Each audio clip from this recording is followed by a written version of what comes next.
নিম্নচাপের প্রভাবে উত্তাল মেঘনা, হাইমচরের নিম্নাঞ্চল প্লাবিত। বঙ্গোপসাগরের সৃষ্ট নিম্নচাপের প্রভাবে চাঁদপুরের মেঘনা নদী এখন উত্তাল।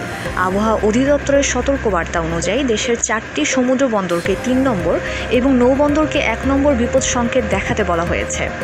পরিস্থিতি বিবেচনায় বাংলাদেশ অভ্যন্তরীণ নৌ পরিবহন কর্তৃপক্ষ BIWTA হাইমচর ঢাকা সহ অভ্যন্তরীণ 10টি নৌপথে লঞ্চ চলাচল বন্ধ ঘোষণা করেছে। নিম্নচাপ ও পূর্ণিমার জোয়ারের কারণে স্বাভাবিকের চেয়ে মেঘনার পানি অনেক বৃদ্ধি পেয়েছে।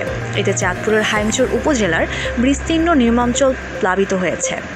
বিশেষ করে সাবু মাস্টার মোড় ব্রিজের বাঁধ ভেঙে যাওয়ায় খাল দিয়ে দ্রুত পানি লোকালয়ে প্রবেশ করছে এবং নয়ানী, লক্ষ্মীপুর, লামচুরি, পশ্চিমচর কৃষ্ণপুর, পূর্বচর কৃষ্ণপুর, হাইমচর বাজার সহ চরাঞ্চলের বিভিন্ন এলাকা জোয়ারের পানিতে তলিয়ে গেছে।